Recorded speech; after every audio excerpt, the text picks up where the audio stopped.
At last count, I counted about 75 countries on the continent that criminalizes sexual acts between adults of the same sex. Every human being is entitled to all the rights that are in the Constitution.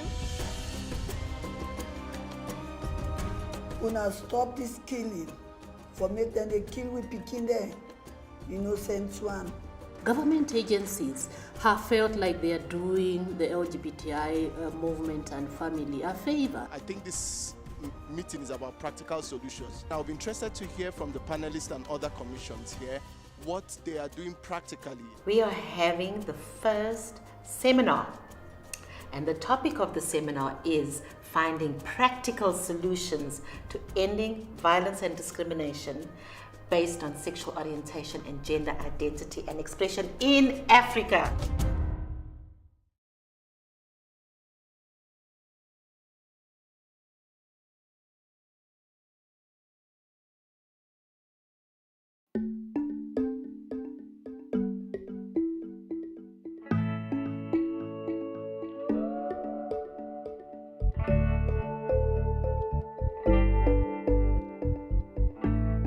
We've been advocating for this regional seminar to happen for the past 4 years, and finally it's coming into fruition.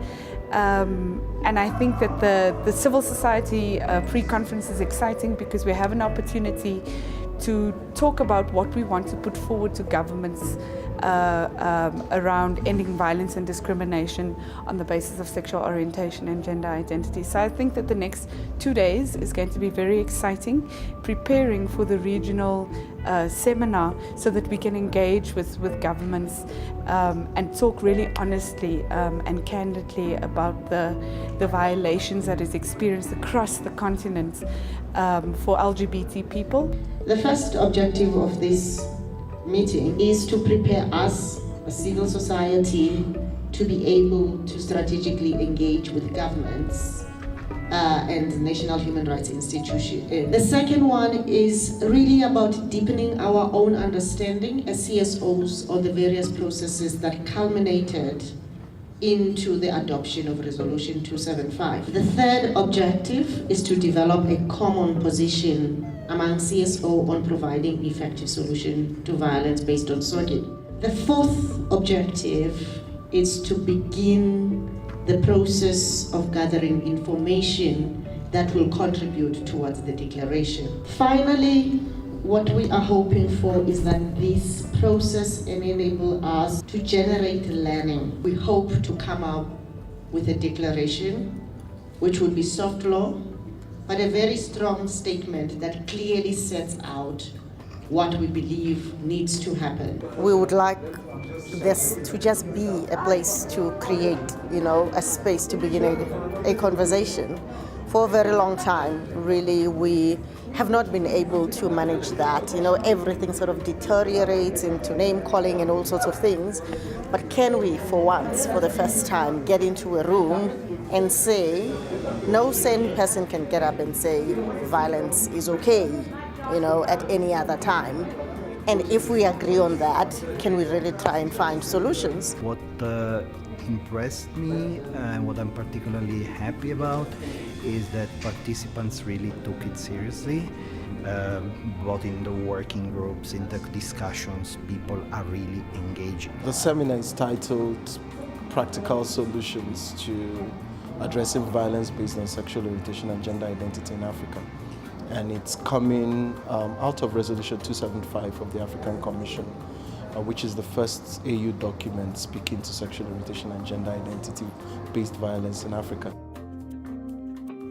I think the first point that I would want to raise is the fact that when we're talking about Resolution 275, it's not different from what we already have in our countries. I mean, if you look at the Bill of Rights that we have in our new constitution, it already speaks to some of the fundamental issues that are being raised: the right to human dignity, the right to privacy, the right to expression, and the freedoms that are associated with association. We have a law that prohibits same-sex marriage. The penalty for when you're convicted for being a gay is 14 years imprisonment. If you're a landlord and then you have an idea that your tenant is a gay and you don't report the person, you are liable to be jailed. If you are a friend to a person who is gay and you do not disclose that the person is gay, you're liable to be jailed for 4 years. Same-sex persons who share apartments together, whether they be gay or not, so long as they're sharing an apartment together and they are of the same sex, it is assumed that they are gays and they are liable to be punished under the law. You cannot also own a land if you're a gay person. The Constitution needs to protect me in the way that it protects everybody else in society. It needs to give me the same access to justice that it affords everybody else in the country.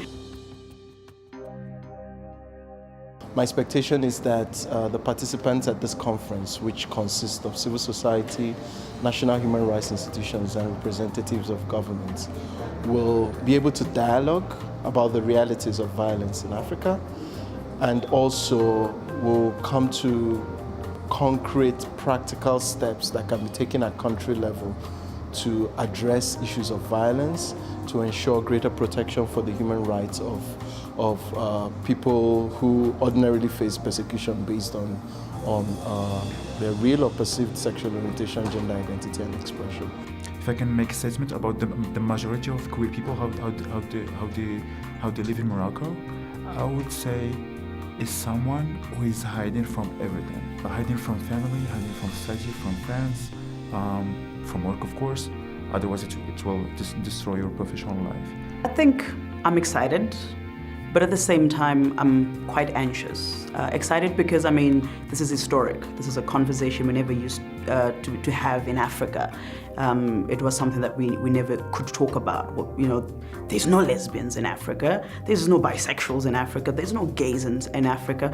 So for us to actually have a conversation and have a number of governments committing to coming and sitting down and having the conversation in itself is quite monumental. Now we have to work hand in hand to ensure that the obligation is being respected and is being done for the benefit of the LGBTI people. I feel this is a necessary forum, particularly because it's bringing so many people from different parts of Africa to come together and possibly find some consensus, some common ground towards implementing the resolution from the African Commission, Resolution 275, on the prevention of violence and discrimination. I see a lot of interest for this, and a lot of hope and a lot of confidence that Resolution 275 actually may have a meaningful impact in the regional dialogue. It's been a long distance marathon to get to this point, and I think to get to this point is not to overlook and put aside the difficulties that have happened to get to this point. So I think to reflect on the journey that has been to get to this point and where we'd like to go with this. I'm anxious because a lot of people, when they think about the LGBTI community, they do not think about the person who's behind the name. They think about what dirt they are supposedly bringing into communities, but very little talk about the violence that is targeted at their sons, at their daughters, at their mothers and fathers. Because when you're talking about the LGBTI community, that's who we are talking about. What I want my government to do is to begin to look at violence, abuse of LGBTI persons from the perspective of violence against their fundamental human rights first. Then before we can even begin to talk of the expression of their SOGIE. We would like to set the premise of addressing issues of the politics of knowledge. And I think an important role that we would have in this space is conscientizing some of the delegates. Even from a little research, it would be clear that many of them might not understand LGBTI issues, or sexual orientation, gender identity and expression in a lot of detail. And then I think the role of civil society organizations would be conscientizing. What about educational institutions? I don't know if that's too much to add, but the discrimination which is faced at schools, violence at schools, also at universities, and then discrimination in the workplace. Who is going to be the main participants? Who are we going to talk to? The numbers of confirmed participants, particularly from government and NHRIs, was still looking quite low. I can't tell you whether there's more than one government person coming, although they're assuring us that those figures have increased quite a lot over since we got the last list from them.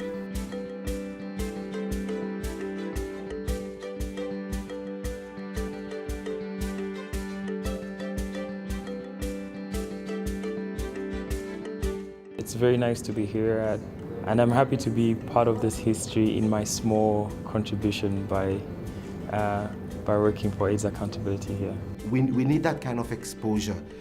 We need that kind of experiences from our colleagues, from our brothers and sisters in the main continent. I'm quite optimistic about Morocco getting back to where it belongs, to the African Union. So yeah, it's just a matter of time. I'm feeling quite optimistic about going forward and possibly doing more work around advocating for the rights of LGBTI people. I personally think there's a lot of opportunity to develop that resolution practically at country level, at regional level, and use it basically to improve the lives of people across the continent.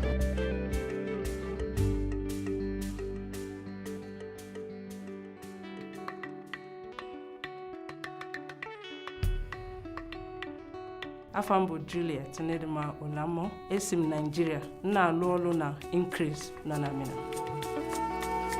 Ismi Isam, Jitmin Tunis. Zita rangu ndinonzi Diana Milos. Ndinosenzera bato rinowanika munyika yeZimbabwe rinonzi the Gays and Lesbians of Zimbabwe. Ke bidiwa Monica Tabengwa, ke agente ya ditshwanelo tsa batho ko Botswana. Ina yangu nime Bob Mwinga Mnyati. Ndizitaulu drop ya Lusaka ku Zambia. Je m'appelle Ronnie Anfi. Je travaille avec l'organisation qui s'appelle LGBTC et mon sorti Cécile. In my country, it is criminal to be gay. It's even dangerous for me to say I am a human rights activist and that I am advocating for the rights of gay persons. In Morocco, homosexuality can expose the person to jail. It could be up to 2 years and also to a certain amount of money. It's more stigma than discrimination. I think it is important first to begin by defining us as a population that we are not a homogeneous population. We're diverse in nature. What needs to happen right now in South Africa is that we need to be seeing action because people are dying.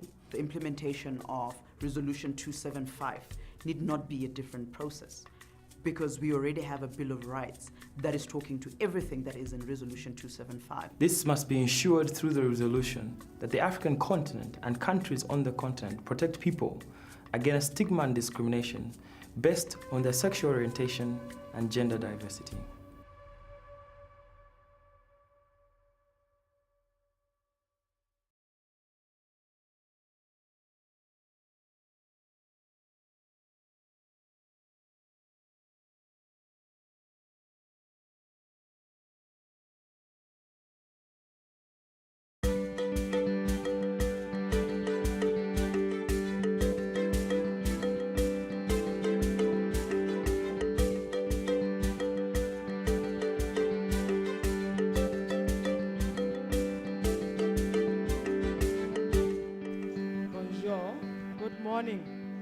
I'm hoping that we find this time as exciting time for us as Africans.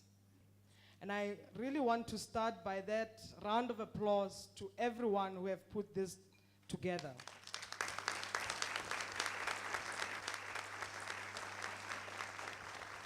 I'm very excited with this seminar. It's been a long way to come. Because sometimes we talk about violence, we talk about discrimination against people because of their sexual orientation, gender identity and expression, but we never come together as an entity and various actors to actually find solutions. I think it's good that such a dialogue is happening in the first place, and I think hopefully we would have more engagement on this issue. And then you also know that the struggles, the difficulties, the challenges, you are not alone. There are others who've gone through it, they've overcome. So you can draw strength from other experiences all around the world. Ladies and gentlemen, this seminar represents an unprecedented opportunity for the continent. By bringing together stakeholders from governments, national human rights institutions, international and regional bodies, civil societies and the academic communities, this will offer a platform for the engagement that I hope will be the first of many to come. You will agree with me, ladies and gentlemen, that addressing rights of sexual minorities is particularly challenging and possibly even more so here in the African continent. We must remember that the problem surrounding LGBTI is not only an African problem. It is indeed a problem across the globe.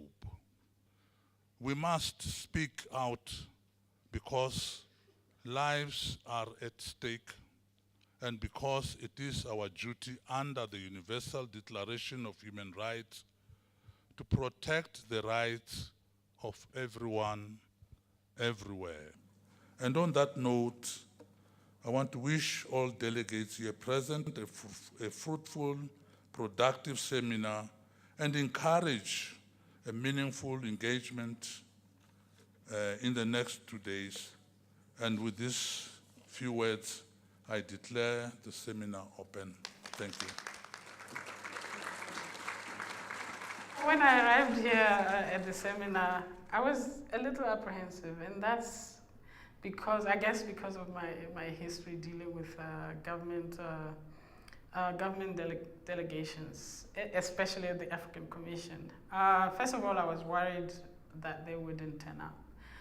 That we would end up as civil society talking to ourselves. And at the same time, I was excited. As you said, we waited a long time for this to happen.